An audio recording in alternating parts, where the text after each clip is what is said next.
One. तो मैं लेकर आ गया हूँ बीकॉम फर्स्ट ईयर वाले बच्चों के लिए बिजनेस लॉ का पार्ट 2। पार्ट 1 हम पहले ही कंप्लीट कर चुके थे, जिसके अंदर हमने 7 क्वेश्चंस देख लिए थे जो वेरी वेरी इंपॉर्टेंट थे। अब हम पार्ट 2 स्टार्ट करने वाले हैं, जहां हम क्वेश्चन 8 से स्टार्ट करेंगे और देखेंगे 5 very very important question with answers. तो जल्दी से वीडियो को लाइक कर दो और आ जाओ फटाफट साथ में। तो ये रहा हमारा question. Define partnership under Indian partnership act 1932। What are its essential features, registration process and effect of non registration. भारतीय साझेदारी अधिनियम 1932 के तहत साझेदारी को परिभाषित कीजिए। इसके आवश्यक लक्षण, पंजीकरण प्रक्रिया और गैर पंजीकरण के प्रभाव क्या है, ये भी बताना है आपको। तो देखिए, सबसे पहले इंडियन पार्टनरशिप एक्ट 1932 का सेक्शन 4 ये बताता है कि partnership is the relation between the person who have agreed to share the profit of business carried by all or any of them acting for all. ये डेफिनेशन आपने class 12 में पढ़ी होगी कि पार्टनरशिप ऐसे लोगों का संबंध है जो लोग प्रॉफिट शेयर करने के लिए एग्री हो जाते हैं और बिजनेस चलाते हैं। कैरिड बाय ऑल यानी सब लोग मिलके भी चला सकते हैं, या any of them acting for all, या सबके बदले कोई एक व्यक्ति भी जो है वो चला सकता है। अब यहाँ पे पार्टनरशिप के एसेंशियल फीचर्स क्या है? 2 और मोर पर्सन। तो पार्टनरशिप में सबसे इंपॉर्टेंट ये है कि मिनिमम 2 पर्सन होना चाहिए और मैक्सिमम 50 होना चाहिए। ये कंपनीज एक्ट 2013 में लिमिट देके रखी है। इसके बाद एग्रीमेंट। तो पार्टनरशिप की ओरिजिनेट ही वो एग्रीमेंट से होता है। Contractual relation not created by status और HFU। इसका मतलब है कि ये लॉ ने क्रिएट नहीं करा है, ये खुद क्या होता है, एसोसिएशन ऑफ पीपल होता है पार्टनरशिप। लॉफुल बिजनेस करना चाहिए, इंटेंशन होना चाहिए कमाने का और उसको शेयर भी करना ज़रूरी है। म्यूचुअल एजेंसी यानी पार्टनर एक दूसरे के एजेंट होते हैं, और फर्म और पार्टनर का रिलेशन होता है प्रिंसिपल एंड एजेंट का, यानी कि पार्टनर के काम के लिए बाकी सब भी रिस्पॉन्सिबल हैं। अगर एक भी पार्टनर कोई फ्रॉड करता है, कोई भी मिसबिहेव करता है, तो उसके लिए सभी को वो बियर करना पड़ सकता है। अब बात आती है इफेक्ट ऑफ नॉन रजिस्ट्रेशन। देखिए, पार्टनरशिप डीड का या पार्टनरशिप का रजिस्ट्रेशन कराना कंपलसरी नहीं होता है, ये पूरी तरीके से ऑप्शनल होता है। जो पार्टनरशिप का एग्रीमेंट बनाते हो वो ओरल भी हो सकता है, रिटर्न भी हो सकता है। रिटर्न एग्रीमेंट को हम पार्टनरशिप डीड बोलते हैं। तो अगर मान लो आपने वो रजिस्ट्रेशन नहीं करवाया है, जो कि पूरा ऑप्शनल है करवाना या नहीं करवाना, तो कुछ कॉन्सिक्वेंसेज जो आपको फेस करना पड़ेंगे। पहला, an unregistered firm can not file a suit against third party to enforce a contractual right. देखिए, अगर आपने कोई रजिस्ट्रेशन ही नहीं करवाया है तो आप थर्ड पार्टी के खिलाफ सूट फाइल नहीं कर सकते। No partner of an unregistered firm can file a suit against the firm और अदर पार्टनर। ना ही कोई पार्टनर किसी पार्टनर के अगेंस्ट, ना ही फर्म के अगेंस्ट भी सूट फाइल नहीं कर सकता। Firm can not claim a set off exceeding 100 rupees in court proceeding. Court proceeding में सिर्फ 100 रुपीज तक का सेट ऑफ मिल सकता है, उससे ऊपर सेट ऑफ नहीं मिल सकता। तो ये सेक्शन 69 बहुत इंपॉर्टेंट है, ये आपको ध्यान रखना है। इसके अलावा अगर आपकी फर्म रजिस्टर्ड नहीं है, आपने पार्टनरशिप डीड नहीं बना रखी है, तो प्रॉफिट शेयरिंग रेशियो इक्वली बांटना पड़ेगा। किसी पार्टनर को इंटरेस्ट ऑन कैपिटल आप नहीं प्रोवाइड करोगे, इंटरेस्ट ऑन ड्राइंग भी चार्ज नहीं करोगे। Interest on loan 6% per annum provide होता है, और साथ ही में किसी को भी सैलरी, बोनस या कमीशन नहीं दिया जाएगा। ये आपको ध्यान रखना है। इसके बाद म्यूचुअल एजेंसी जो होती है, ये पार्टनरशिप का ट्रू टेस्ट होती है। ये कॉक्स वर्सेस हिकमैन केस के अंदर बताया गया है, तो इंपॉर्टेंट है ये आपको याद रखना है, कॉक्स वर्सेस हिकमैन। इसके बाद यूनिट 4 पे आ जाते हैं हम। यूनिट 4 में है consumer protection law and foreign exchange management act यानी फेमा।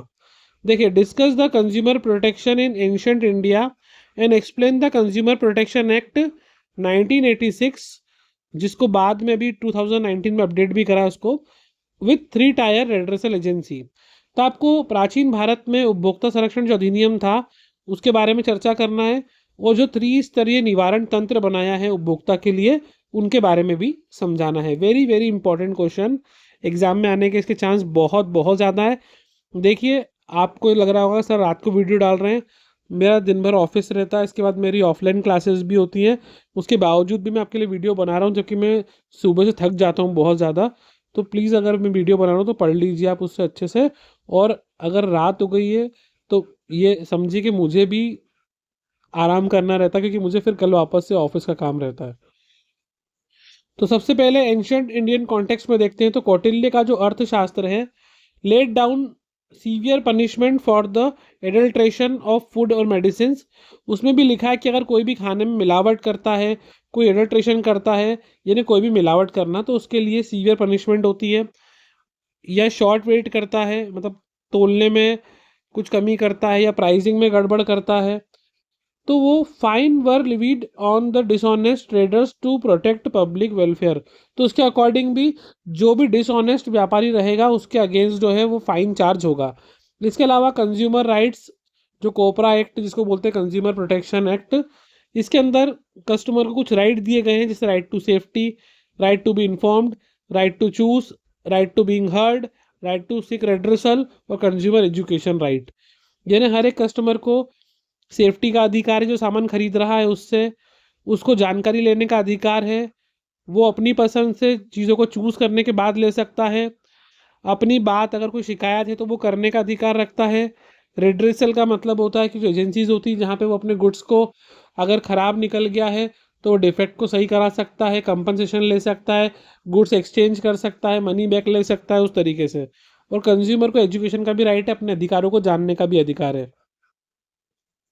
इसके बाद जो 3 टायर डिस्प्यूट रेड्रेसल मशीनरी उनके बारे में बात करें, तो डिस्ट्रिक्ट कमीशन या डिस्ट्रिक्ट फोरम जिसको बोलते हैं, ये जो है वो कंप्लेंट हैंडल करती है where goods and service value plus compensation up to 1 crore under COPRA 2019। ये आपको ध्यान रखना है कि कॉपरा 2019 के अकॉर्डिंग अगर कंपनसेशन के अमाउंट प्लस जो भी कंप्लेंट है उसकी अमाउंट 1 करोड़ से कम है, तो state commission dispute ridley commission ये क्या होती है, जब कंप्लेंट की अमाउंट 1 करोड़ से 10 करोड़ के बीच में हो, और या फिर अगर डिस्ट्रिक्ट कमीशन ने जो डिसीजन लिया है आप उसके अगेंस्ट आपने अपील कर दी हो, तो भी आप state consumer dispute ridley commission में जा सकते हैं।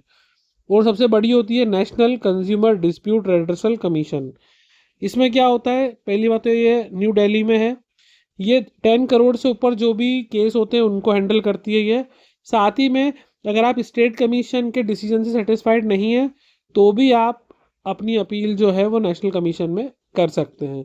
ठीक है, तो ध्यान रखना ये डिस्ट्रिक्ट फोरम 1 करोड़ तक, स्टेट कमीशन 1 करोड़ से 10 करोड़ और नेशनल कमीशन 10 करोड़ से ऊपर। ठीक है, और इसके बाद भी अगर आप नेशनल कमीशन के डिसीजन से सेटिस्फाई नहीं हो तो आप सुप्रीम कोर्ट ऑफ इंडिया के पास भी जा सकते हो। नेक्स्ट क्वेश्चन है, what is the foreign exchange management act यानी FEMA 1999? Explain current versus capital account transaction and authorised person. तो विदेशी मुद्रा प्रबंध अधिनियम फेमा क्या है? चालू और पूंजी खाता लेन देन और अधिकृत व्यक्तियों की व्याख्या कीजिए। कौन होते हैं अधिकृत व्यक्ति? तो पहले तो फेमा रिप्लेस्ड फेरा, फेमा ने फेरा को रिप्लेस्ड कर दिया था जो पहले था foreign exchange regulation act. To facilitate external trade, promote orderly development and maintain the foreign exchange market in India. तो इंडिया में फॉरेन एक्सचेंज मार्केट को डेवलप करने के लिए, ऑर्डरली इक्विटी को डेवलप करने के लिए, या फिर बोल सकते हैं जिसको कि एक्सटर्नल ट्रेड को बढ़ावा देने के लिए ये बनाया गया था। अब इसमें अगर हम देखें करंट अकाउंट ट्रांजेक्शन क्या होते हैं, 2J में डेफिनेशन है, transaction that do not alter the assets और लाइबिलिटी आउटसाइड इंडिया। यानी ऐसे ट्रांजेक्शन जो इंडिया के बाहर किसी एसेट्स और लाइबिलिटी को अल्टर या चेंजेस नहीं करते हैं of a person resident in India, उस ऐसे व्यक्ति की जो इंडिया का रेसिडेंट है। दीज आर जनरली फ्रीली परमिसिएबल, ये फ्रीली परमिसिएबल होते हैं, जिससे पेमेंट फॉर फॉरेन ट्रेड या मेडिसिन ट्रीटमेंट या एजुकेशन इन अब्रॉड वो चीज़ आती है करंट अकाउंट में। कैपिटल अकाउंट ट्रांजेक्शन क्या होते हैं, सेक्शन 2E में लिखा हुआ है ये, ऐसे ट्रांजेक्शन जो असेट्स और लाइबिलिटी को अल्टर करते हैं इंडिया के बाहर या रेसिडेंट है। असेट्स और liability in India of non resident, जैसे बाइंग प्रॉपर्टी अब्रॉड, आप फॉरेन में कोई प्रॉपर्टी खरीद रहे हो, FDI कर रहे हो, फॉरेन डायरेक्ट इन्वेस्टमेंट, या फॉरेन करेंसी लोन्स, इनको RBI रेगुलेट करता है स्ट्रिक्टली। इसके बाद आपको ध्यान रखना है अथोराइज्ड पर्सन, सेक्शन 10 के अंदर अथोराइज्ड डीलर या मनी चेंजर या ऑफशोर बैंकिंग यूनिट या any other person authorised by RBI to deal in the foreign exchange और फॉरेन सिक्योरिटी। मतलब अथोराइज पर्सन वो होता है जिसको आरबीआई ने अथोराइज्ड किया है, ठीक है, ताकि वो फॉरेन एक्सचेंज में डील कर सकता है, फॉरेन सिक्योरिटी में डील कर सकता है, वो होता है अथोराइज्ड पर्सन। तो आपको याद रखना है। यूनिट 5 में वेरी वेरी इंपॉर्टेंट, वो कर लीजिए। यहाँ पर है एक कंपटीशन एक्ट 2002 और एक है anti competition practice and CCI. बस लास्ट दो क्वेश्चन है आपके लिए। Explain the main object of competition act 2002। What are the anti competitive agreement and abuse of dominant position and competition advocacy. प्रतिस्पर्धा अधिनियम 2002 के मुख्य उद्देश्यों की व्याख्या कीजिए और प्रतिस्पर्धा विरोधी करार या प्रभुत्वकारी स्थिति का दुरुपयोग और प्रतिस्पर्धा वकालत क्या है।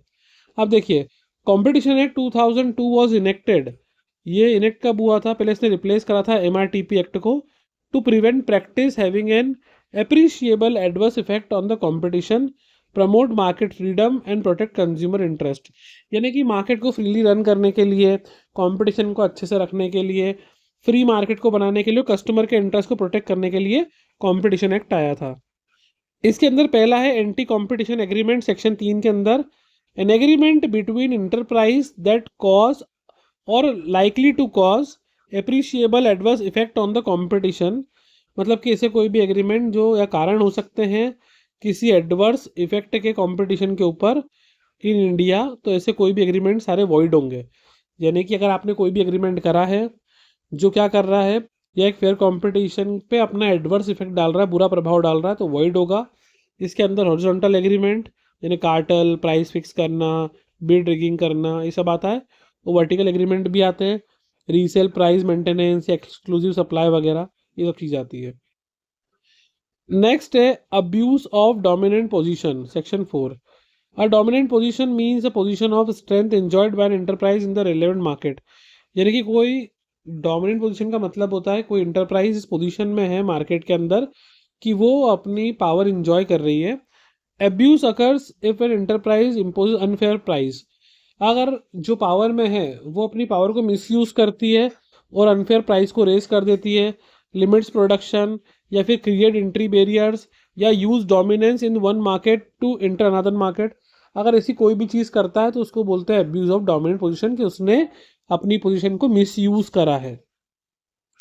नेक्स्ट पॉइंट है regulation of combination. regulates merger, acquisition and amalgamation above specified assets and turnover threshold to ensure they do not create a monopoly। मतलब ये चाहते हैं कि मोनोपोली क्रिएट ना हो, तो इसलिए मर्जर, एक्विजिशन, अमलगमेशन वगैरह का भी ध्यान रखते हैं। और कंपटीशन एडवोकेसी सेक्शन 49 के अंदर दिया है। सेंट्रल गवर्नमेंट जो है can seek CCI opinion on competition policy and CCI plays an advisory role to promote competition awareness and training. आपको ध्यान रखना है ये कि सेंट्रल गवर्नमेंट जो है जब भी उनको लगता है कि कोई पॉलिसी बनाना है तो सीसीआई से वो मतलब उसमें ओपिनियन ले सकती है, और सीसीआई जो है वो एडवाइजरी रोल प्ले करता है ताकि मार्केट में अवेयरनेस रहे और एक फ्री और हेल्दी कंपटीशन जो है उसको प्रमोट कर सके। अब इसमें आपको एक चीज़ ध्यान रखना है कि कोई डोमिनेटिंग पोजीशन होल्ड करना इलीगल नहीं है, लेकिन अगर आप अपनी उस पोजीशन को अब्यूज कर रहे हो तो ज़रूर इलीगल है। सेक्शन 4 ये बोलता है। अच्छी बात है ना, पावर में हो तो, लेकिन उस पावर का मिसयूज तो मत करो। Question 12, describe the composition, duties, power and function of CCI यानी competition commission of India and appellate tribunal. और जो एनसीएलटी होती है या कॉम्पेट होती है उनके बारे में लिखना है। तो भारतीय स्पर्धा आयोग यानी सीसीआई और अपीलीय न्यायाधिकरण यानी एनसीएलटी, इनकी संरचना, कर्तव्य, शक्तियां, कार्य बताना। Very important question, very important. देखिए सीसीआई जो होता है यानी कि कंपटीशन कमीशन ऑफ इंडिया, इसके अंदर चेयरमैन होता है, नॉट लेस देन 2 और नॉट मोर देन 6 मेंबर्स। मतलब 2 से कम नहीं होना चाहिए, 6 से ज़्यादा नहीं होना चाहिए। Appointed by central government and member must have 15+ year experience in law, economics, finance and business. ये भी ध्यान रखना है कि मेंबर के पास कम से कम 15 साल का एक्सपीरियंस होना चाहिए, किसमें, या तो लॉ में, या इकोनॉमिक्स में, या फाइनेंस में, या बिजनेस में। अब आपको ड्यूटीज एंड पावर ध्यान रखना है किसकी, कंपटीशन कमीशन ऑफ इंडिया की। ये क्या कर सकते हैं, इंक्वायर कर सकते हैं इनटू एंटी कॉम्पिटिटिव एग्रीमेंट्स, यानी कोई भी अगर कंपटीशन वाले एग्रीमेंट में कोई भी मतलब अपनी पावर को मिसयूज कर रहा है, गलत एग्रीमेंट कर रहा है, डोमिनेंट पोजीशन में है, तो ये सीओ मोटो यानी खुद से भी एक्शन ले सकते हैं, या फिर कोई इनको अप्लीकेशन दे या इन्फॉर्मेशन दे तो भी एक्ट कर सकते हैं। बस इनको पता चलना चाहिए कि कुछ गलत हो रहा है। सेकेंड है issue cease and desist order to stop anti competitive practice. ये एंटी कॉम्पिटिटिव प्रैक्टिस को रोकने के लिए इनके पास पावर होती है कि ये चीज़ों को स्टॉप कर सकते हैं, सीज कर सकते हैं। इम्पोज हैवी पेनल्टीज, ये बहुत ज़्यादा पेनल्टी भी इम्पोज कर सकते हैं, यहाँ तक कि up to 10% of average turnover of preceding 3 financial years on cartels, यानी कि अगर आपने कोई भी फ्रॉड करा है या इनको लग रहा है तो ये 10% ऑफ एवरेज टर्नओवर पिछले 3 प्रीसीडिंग फाइनेंशियल ईयर में जो भी टर्नओवर रहा होगा उसका 10% तक भी पेनल्टी चार्ज कर सकते हैं। और order division of an enterprise enjoy the dominant position, यानी कि ठीक है ना, ये छोड़ सकते, ऊपर के 3 ज़्यादा इंपॉर्टेंट है इसे। इसके बाद अपीलेट ट्रिब्यूनल जो है NCLAT, ध्यान रखना कंपनी के लिए भी अपीलेट ट्रिब्यूनल यही होती है। एनी पर्सन और government agreed by any direction और डिसीजन ऑफ CCI, यानी अगर आप कंपटीशन कमीशन ऑफ इंडिया के डिसीजन से सेटिस्फाइड नहीं हो तो आप एक अपील फाइल कर सकते हो before NCLAT, national company law appellate tribunal. देखिए एक होता है NCLT, national company law tribunal, ये कंपनी में भी ट्राइब्यूनल्स होते हैं और इनके अगर ऑर्डर से सेटिस्फाई नहीं हो तब भी हम NCLAT के पास ही जाते हैं। कब जा सकते हैं, तो जब ऑर्डर आया उसके 60 डेज के बाद आप, या 60 डेज के अंदर, सॉरी बाद नहीं, 60 डेज के अंदर आप अपील कर सकते हैं। Further appeal lies directly to the Supreme Court, और अगर आप NCLAT से भी सेटिस्फाइड नहीं है तो फिर आप सुप्रीम कोर्ट के पास भी अपील कर सकते हैं। यानी CCL का ऑर्डर आया, आप सेटिस्फाई नहीं है तो 60 डेज के अंदर आप NCLAT के पास चले जाइए, तब भी सेटिस्फाइड नहीं है तो final appeal supreme court of India के पास आप कर सकते हैं। तो गाइज़ ये था पार्ट 2, आई होप आपको अच्छा लगा होगा, और प्लीज़ अप्रिशिएट कीजिए वीडियो को, सब लोग लाइक कर देना। अभी भी टाइम है आपके पास, आपको आराम से 11 बजे पेपर देने जाना है, पढ़ के जा सकते हो आराम से, सुबह जल्दी उठ के भी पढ़ोगे तो भी काम हो जाएगा। All the best.